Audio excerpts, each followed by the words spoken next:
Electrohomoeopathy के अध्ययन के क्रम में आज हम एनाटॉमी और फिजियोलॉजी और मटेरिया मेडिका से अलग, है ना, डिजीज रोग और उसका निदान का हम चैप्टर शुरू करने जा रहे हैं, है ना। तो उसमें कुछ विशेष रोगों पर हम लोग डिस्कस करेंगे और उस पर कौन कौन सी इलेक्ट्रोहोम्योपैथिक औषधियाँ कार्य करती हैं और वो रोग जो है किस ऑर्गन का रहता है, इस पर भी हम विशेष अध्ययन करेंगे। तो आज का विशेष रोग है एक कॉमन रोग, सर्दी और खांसी, है ना, कफ एंड कोल्ड।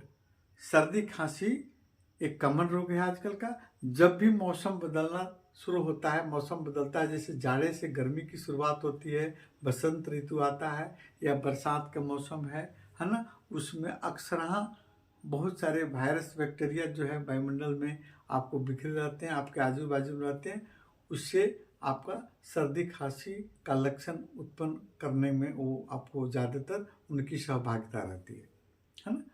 तो सर्दी खांसी और भी सब कारण से हो सकते हैं। जैसे इसमें मेन आपको वायरस का भी एक रोल होता है, जैसे राइनो वायरस, इन्फ्लुएंजा वायरस, इस तरह के कुछ कॉमन वायरस हैं जो आपकी सर्दी खांसी उत्पन्न करने के लिए जिम्मेदार होते हैं।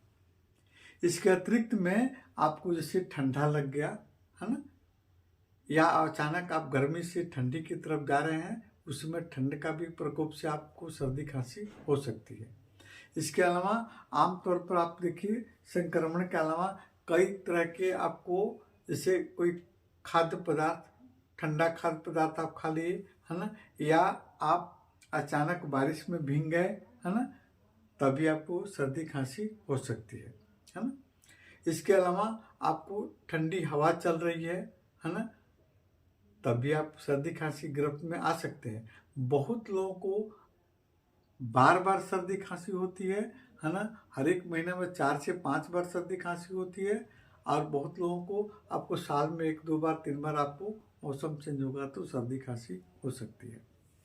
और ये इन्फेक्शन से भी फैलती है। जैसे मानते हैं कोई आपको छींक रहा है, खांस रहा है, तो उस परिस्थिति में आप देखिएगा कि उसके ड्रप जो निकलते हैं वायुमंडल में फैले रहते हैं। 5 से 6 फीट 7 फीट के इर्द गिर्द में भी आप अगर जाते हैं तो आप इन्फेक्टेड हो सकते हैं, आपको सर्दी खांसी हो सकती है। अब देखते हैं इसका कुछ विशेष लक्षण क्या क्या होता है। तो विशेष लक्षण में जैसे आपको पहले छींक आना शुरू होगा, नाक से पानी आना शुरू हो जाता है, आंखें लाल हो जाती है, कभी कभी नाकों में खुजली भी होने लगती है ना। इसके अतिरिक्त में आपको सिर में दर्द होना, गले में कफ जमना, ये सर्दी खांसी में हो सकता है। बदन में दर्द होना, मांसपेशियों में दर्द होना, ज्वाइंट में दर्द होना, है ना, आपको सर्दी खांसी में देखने को मिलते हैं। सिहरन होना, बुखार हो जाना भी आपको देखने को मिलते हैं सर्दी खांसी के समय में, है ना। कभी कभी आपको छोटे बच्चे ज़्यादा इसकी गिरफ्त में आ जाते हैं, सर्दी खांसी की गिरफ्त में आते हैं, उन लोगों को डायरिया हो जाना या कभी कभी आपको उल्टी होना भी, ये आपको लक्षण छोटे बच्चों में देखने को मिलते हैं। अब देखते हैं इलेक्ट्रोहोम्योपैथ में कैसे इसका ट्रीटमेंट देंगे। अगर आपकी क्लिनिक में कोई सर्दी खांसी का पेशेंट आता है, उससे पूछिए, अगर उसको फर्स्ट डे ही आपको छींकें आना शुरू या अभी छींकें आ रही हो, तुरंत आप क्या कीजिए, आप फर्स्ट नंबर में आरी, है ना, आरी को आप 5 बूंद, है ना, 5 बूंद लीजिए और थोड़ा सा कटन पर डालिए और उसके रूट ऑफ द नोज, नाक के जड़ में, पॉइंट नंबर 3, है ना, पॉइंट नंबर 3 पर आप लगाइए, तुरंत उसको छींक आना, सर्दी आना बंद हो जाएगा। इन केस अगर उससे कम नहीं हो रहा तो फिर उसको आप दूसरे नंबर की आप दवा, आप S1 या S10 को 5 से 10 गोली, छोटा बच्चा है तो 5 से गोली खिलाइए, सियाना है, एडल्ट आदमी है तो उसको आप 10 गोली दिन भर में 3 बार आप 10 पिल्स 3 टाइम्स आप दीजिए, आपका सर्दी खांसी, उसका सर्दी ठीक होगा। अगर इससे भी बढ़कर आती है, इससे भी अगर आगे सिम्टम देखने को मिलते हैं, नहीं कंट्रोल रहते हैं, तो 3 नंबर में आप मिक्सचर दीजिए। मिक्सचर किसका होगा, आप A3 E3 प्लस आपको C1 और F1 plus C1 plus F1, है ना, ये आपका मिक्सचर होगा D5 में, आप पीने को दीजिए। अगर ये देखिए कि आजू बाजू में अगर वायरस का प्रकोप है तो आप इसमें भरवन जोड़ सकते हैं, भरवन जोड़ दीजिए।